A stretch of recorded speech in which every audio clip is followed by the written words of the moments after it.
Halo semuanya, selamat datang di channel Setelah Tanda Tanya. Di paparan kali ini, kita akan mengungkap sebuah fakta yang luar biasa. Burung adalah insinyur dan arsitek sejati di alam liar, yang udah berevolusi sedemikian rupa untuk membangun mahakarya struktural yang jauh-jauh melampaui apa yang mungkin pernah kita bayangkan. Mungkin selama ini kita mikir, sarang burung itu paling cuma tumpukan ranting kering yang disusun acak kan? Well, siap-siap buat kaget. Lewat paparan ini, kita bakal ngejawab pertanyaan itu dengan membongkar habis-habisan perilaku unik dan bahan-bahan super aneh yang dipakai sama 3 arsitek unggas paling ekstrim di planet ini. Kenyataannya itu jauh lebih ekstrim dari sekedar ranting daun. Bayangin aja, ada yang pakai lumpur sebagai mortar atau semen perekat yang super keras. Terus ada jaring laba-laba yang fungsinya mirip selotip elastis, jadi sarangnya bisa ikut melar seiring bertumbuhnya anak burung di dalam situ. Dan yang paling gila, air liur, yes, ludah mereka sendiri. Setiap material aneh ini tuh bukan kebetulan, melainkan sebuah peningkatan arsitektural masif yang benar-benar ngejamin kelangsungan hidup spesies mereka. Bagian 1. Insting berbadu, kecerdasan kognitif.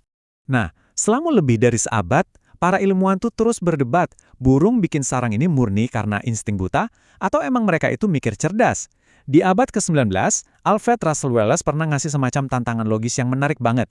Dia bilang, kalau sarang itu 100% cuma insting, burung itu ibarat robot dong. Bentuk sarang setiap spesies pasti bakal sama persis.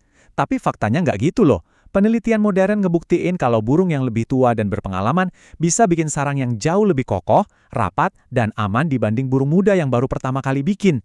Artinya apa? Mereka belajar dari pengalaman. Jadi, jawabannya adalah gabungan dari keduanya. Emang ada dorongan genetik dari sananya buat ngumpulin material. Tapi pas prakteknya, mereka butuh kecerdasan. Contohnya nih, burung zebra finch. Mereka secara sadar milih bahan yang kaku buat dinding luar sarangnya supaya mereka nggak capek dan hemat energi pas nyusun strukturnya. Terus ada lagi burung weaver, si penganyam handal, yang ternyata mewariskan desain panjang tabung pintu masuk sarang secara sosial ke generasi muda di kelompoknya. Ini udah kayak ngebentuk budaya sendiri. Bagian 2. Walet, sang pencetak 3D biologis.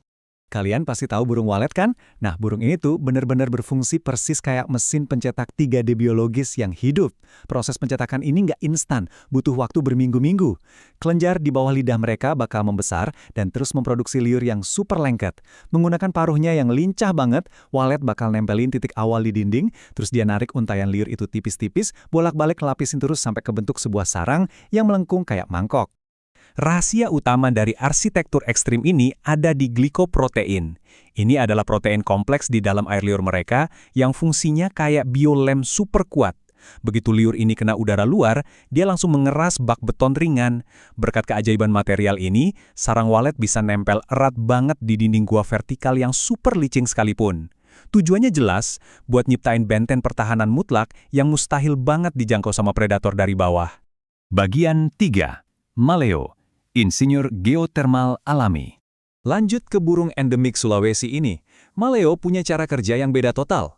Mereka sama sekali nggak pakai panas tubuhnya sendiri buat mengerami telur. Kenapa coba? Karena telur maleo ini ukurannya raksasa banget, bisa 5 kali lipat lebih gede dari telur ayam standar. Bayangin aja, saking besarnya telur itu, proses ngeluarinnya nguras energi yang luar biasa. Bahkan induk betinanya sering sampai pingsan kelelahan. Jadi nggak mungkin banget kan induk maleo harus ngeramen telurnya sendiri? Nah, disinilah otak rekayasa termal mereka bermain. Pasangan maleo ini bakal gantian ngegali lubang pasir sedalam 1 meter, biasanya di dekat sumber air panas pegunungan atau di pantai yang terpapar terik matahari.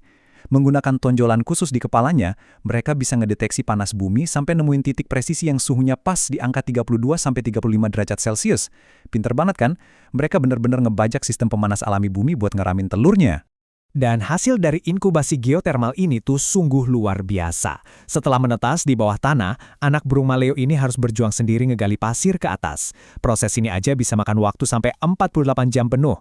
Tapi begitu mereka berhasil nembus permukaan, mereka nggak bakal nyari induknya. Mereka udah benar-benar mandiri. Bulu sayapnya udah lengkap, dan mereka bisa langsung terbang ke dalam hutan buat bertahan hidup sendiri sejak detik pertama. Bagian 4. Rangkong, pembuat benteng isolasi. Kalau walet tadi ibarat mesin 3D printer dan maleo itu insinyur geotermal, nah strategi bersarang burung rangkong ini ibarat ngebangun panic room atau bunker militer yang nggak bisa ditembus sama sekali. Kata kuncinya di sini adalah lockdown.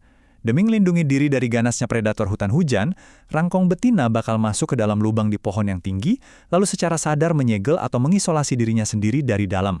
Yang lebih ekstrem lagi, selama masa isolasi ini, si betina bakal sengaja ngerontokin bulu terbangnya, benar-benar menyerahkan kemampuan mobilitasnya demi dapat berlindungan ekstra. Terus gimana cara mereka nyegel pintu masuknya? Pasangan yang sangat setia ini bakal kerja bareng bikin adonan dari campuran lumpur, kotoran, dan bubur buah buat ngebentuk dinding penahan yang keras banget pas sudah kering. Mereka cuma nyisain satu celah yang sangat-sangat sempit. Lewat celah kecil inilah, si jantan yang super berdedikasi bakal bolak-balik nyuapin pasangannya setiap hari, berbulan-bulan lamanya, sampai anak mereka nanti siap buat terbang. Kalian mungkin penasaran, di dalam lebatnya hutan Asia Tenggara, gimana caranya dua pasangan ini bisa saling nemuin satu sama lain sebelum mulai fase lockdown? Jawabannya ada di jarak 2 km. Panggilan suara mereka berdua itu sangat nyaring dan punya ciri khas unik, sampai-sampai suaranya bisa menggema dan kedengaran saling bersahutan hingga jarak 2 km. Gak heran mereka gampang banget buat ketemuan. Bagian 5. Masa depan sang arsitek. Sayangnya, semua kehebatan arsitektur tadi sangat bergantung sama kondisi lingkungan yang stabil, dan saat ini segalanya lagi goyah. Naiknya permukaan air laut udah mulai ngebanjirin pondasi sarang burung-burung pantai kayak oyster catcher. Suhu yang makin panas bikin lumpur mengering dan langka, padahal itu kan bahan semen utamanya burung-burung di Australia. Bahkan di Arktik, es laut yang mencair lebih awal memaksa beruang kutub yang kelaparan jadi nekat manjat tebing buat mangsa telur di sarang burung eider dan murre. Parameter rekayasa presisi yang udah dibangun burung-burung ini lagi dihancurin secara perlahan-lahan. Yang pada akhirnya ngebawa kita ke pertanyaan besar ini. Burung udah ngebuktiin dengan sangat jelas kalau mereka bukan cuma robot pekerja insting yang kaku, mereka punya kecerdasan kognitif dan bisa belajar dari kesalahan. Tapi pertanyaannya adalah, apakah kemampuan beradaptasi sang insinyur evolusi ini bakal cukup cepat buat menandingi laju krisis iklim yang terus mengubah bahan bangunan dan habitat mereka? Itu adalah sesuatu yang benar-benar pantas buat kita awasi dan pikirin secara mendalam. Terima kasih banyak udah ngikutin paparan kali ini, dan sampai jumpa di penjelasan seru berikutnya.